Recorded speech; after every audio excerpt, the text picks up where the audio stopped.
여러분에게 약속한 대로 요한계시록 하나님의 비밀에 대해서 설명해 드리겠습니다. 하나님의 비밀 아십니까? 비밀이 뭔지 아십니까?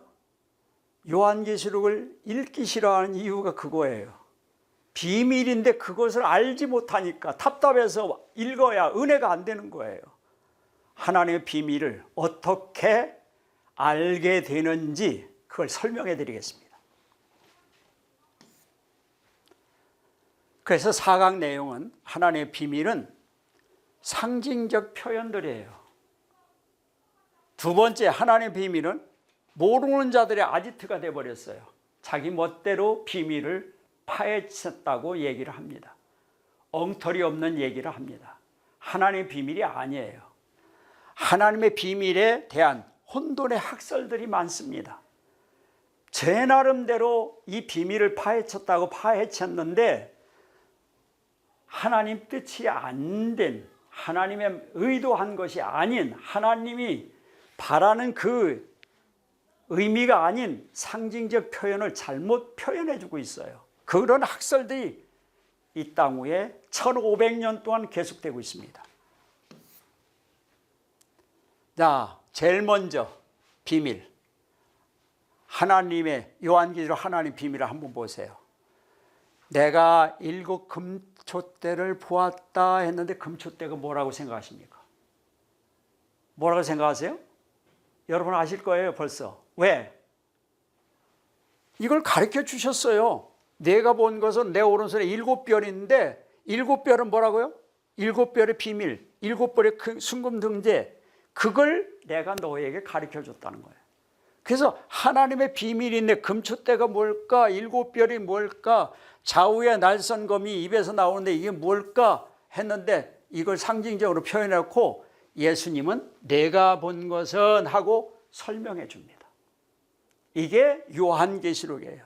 그래서 요한계시록은요, 하나님 작성해서 보좌에 앉으신 이의 손에 두루마리 안팎으로 썼는데 7인으로 봉했어요.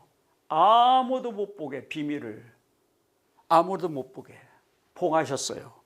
그래가지고 예수님이 7인을 하나씩 하나씩 다 뗀 다음에 펼쳐서 우리에게 보여주신 겁니다. 그게 요한계시록이에요. 하나님의 계시 상징적 언어들이 있습니다. 숫자의 비밀이 있어요.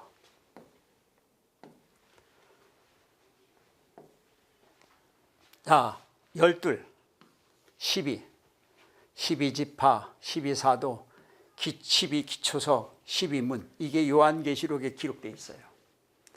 그 다음에 12여다가 동그라미 3개, 12,000, 12여다가 동그라미 3개예요. 그 다음에 144,000이라고 말하는데 여기 동그라미 3개에다가 122,000 곱하기 10이에요. 그 다음에 10이라는 거에 다 24보자요, 24장로요, 12. 그 12 곱하기 10이에요. 야, 그러니까 12가 뭐라고 생각하십니까? 그 다음에 7.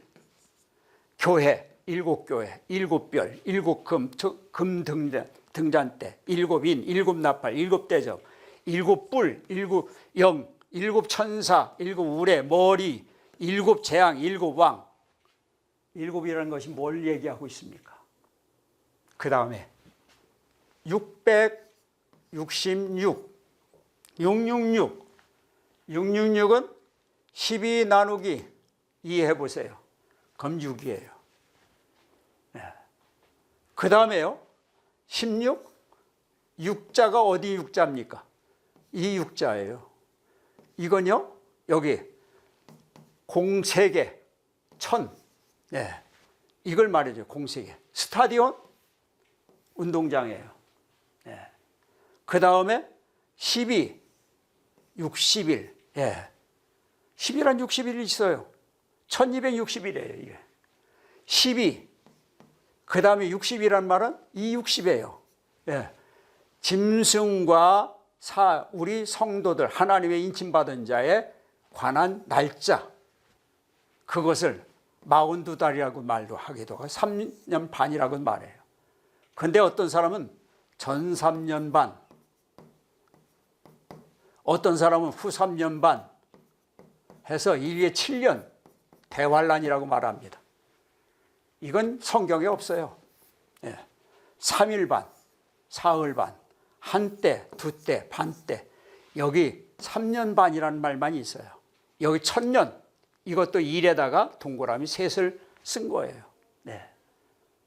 이게 상징적 언어들이에요. 하나님만이 알려주시는, 우리에게 주신 비밀이에요. 그런데 이걸 모르는, 자, 어떻게 됩니까? 이게 성경에 있는 말씀이에요. 요한계시록, 베드로후서 3장 16절. 요한복음 3장 16절이 아니라 베드로후서 3장 16절. 거기에 무식한 자들이 성경을 억지로 풀다가 멸망에 이르느니라. 이걸 억지로 풀어요. 그 자들이 누군지 아십니까? 이제 또 설명해 드리겠습니다.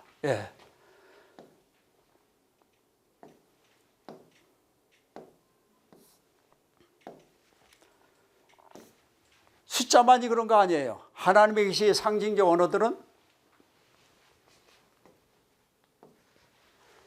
명사도 있어요. 형용사도 있어요. 어린 양, 어린 양의 신부. 그리고 이 신부가 해를 입었어요. 태양이에요. 태양을 입었다는 거예요. 달 위에 섰다니, 달이 뭡니까? 달 위에 서 있어요. 12별 면류관을 쓴 여인이에요. 거기다 해산하는 여인. 그 다음에 여인의 남은 자손이 누구라고 합니까? 여인 누굽니까? 마리아. 마리아라고 하는 것은 천주교에서 하는 소리예요. 개신교는 뭐라고 합니까?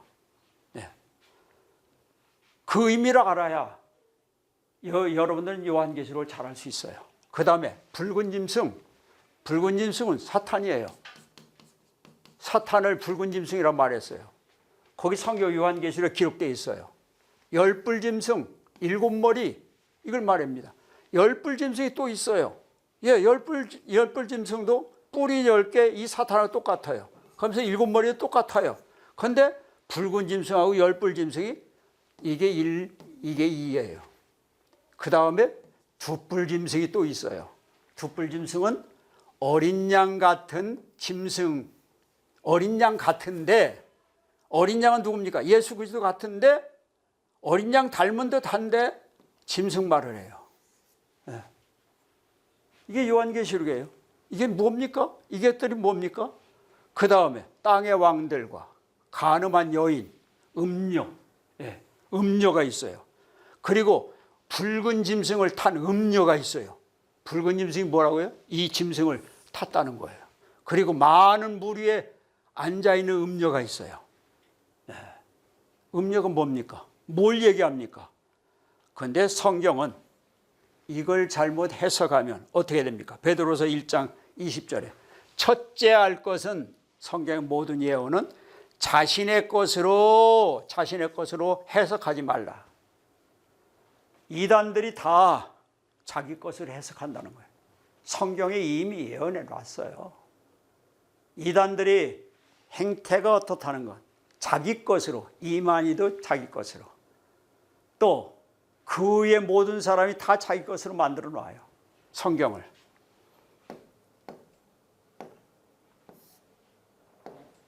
해석을 자기 것으로 만들어요. 그럼 하나님의 비밀을 모르는 자가 누굽니까? 누굽니까? 붉은 용이에요. 사탄, 마귀.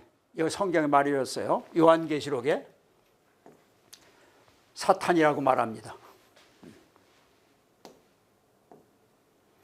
사탄이라고 말합니다. 붉은 용을 마귀라고도 말해요. 옛뱀이라고도 말해요. 유혹하는 자라고 말합니다. 그 다음에 열불짐승은 적그리스도예요. 그 다음에 두뿔짐승은 거짓 선지자예요. 그리고 거짓 목사들이에요. 왜 그렇습니까? 어린 양같이 어린 양 닮은 듯 하나 용의 말을 하고 있어요. 목사, 거짓 목사는 용의 말을.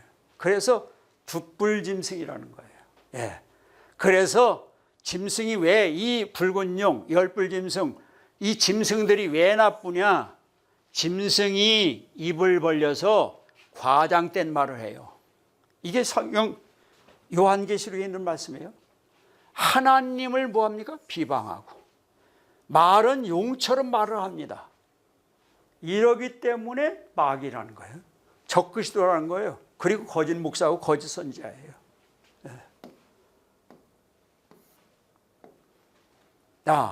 그 다음에 또 하나님의 계시를 왜곡하는 자들이 있습니다. 여러분, 이들이 누군지 잘 아시죠? 이긴 자라고 하는 자예요. 보혜사 누굽니까? 신천지라고 말하는데 나는 치라고 합니다. 신천치라는 거예요. 여러분 재밌죠? 신천지 천치예요.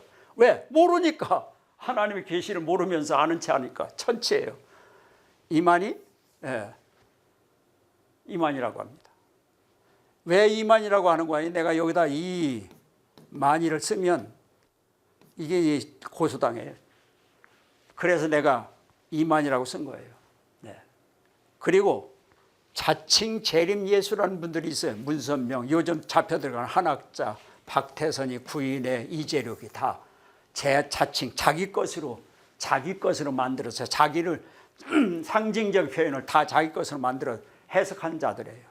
시한부 종말론, 소휴고 소동난 대다미선교회, 이게 1992년 10월 28일 예수 재림한다고 하던 자들 자기 마음대로 해석한 거예요. 제7일 안식일교회, 재림교회, 몰문교, 새시대 종말론, 새일교단, 이내자, 지금 이내자의 사위 문재선, 수르바벨 선교회를 하고 있습니다. 이것들은요, 짐승이 입을 벌려서 과장하고 하나님을 비방하고 용처럼 말하는 자들이라고 성경은 이들을 비난합니다. 그런데 거기에 현혹돼 가는 사람들이 너무 많아요. 네. 그럼 우리는 어떻게 해야 됩니까? 지금 전통 신학자들이 요한계시록을, 하나님 계시의 비밀을 오해하는 학자들 학설이 많습니다. 이게 전통 1500년 동안 내려오는 학설이에요. 문자적 해석 방법이 있고 영적 해석 방법이 있고 상징주의적 해석 방법, 역사주의적, 과거주의적, 미래주의적, 세대주의적, 무천년적 해석 방법이 이렇게 많아요. 8가지나 돼요. 이걸 통합을 못하고요. 다 각각 자기 것이 옳다고 주장하고요. 처음부터 끝까지 요한계시를 꿰뚫지도 못해요. 그게 1500년 동안 혼동 속에 살아왔어요. 이게 요한계시를 오해하는 학설들이에요. 그래서 성경은 말해줍니다. 베드로서 1장 20절에 조금 전에 말한 것처럼 예언은 사람의 뜻으로 낸 것 아니다. 사람 뜻으로 내서는 안 돼요. 사람의 뜻으로 말할 수 있어요. 이분들이요. 사람의 뜻으로 생각을 가지고 자기 학설을 만들어내요. 오직 성령의 감동을 받은 사람들이 하나님께 받아 말한 것이 돼야 돼요. 이게 참 성경을 해석하는 거예요. 하나님께 받아 말한 것, 그것은 하나님께서 쓰신 성경 속에서 이걸 찾아야 돼요. 이걸 찾아야 돼요. 그래서 그것을 자신의 지식으로 풀 것이 아니라는 거예요. 하나님 말씀을 자신의 것으로 풀지 말고 하나님 것은 하나님 말씀으로 풀으라는 거예요. 그게 성경을 푸는 방법이에요. 그런데 지금까지 잘못 풀고 있습니다. 다음 시간에는 그럼 성경을 어떻게 풀어야 되느냐, 여러분이 붙잡아야 될 큰 밧줄, 튼튼한 밧줄은 성경입니다. 성경을 어떻게 해석해야 됩니까? 성경을 어떻게 이해해야 됩니까? 다음 시간에 뵙겠습니다. 감사합니다. 할렐루야.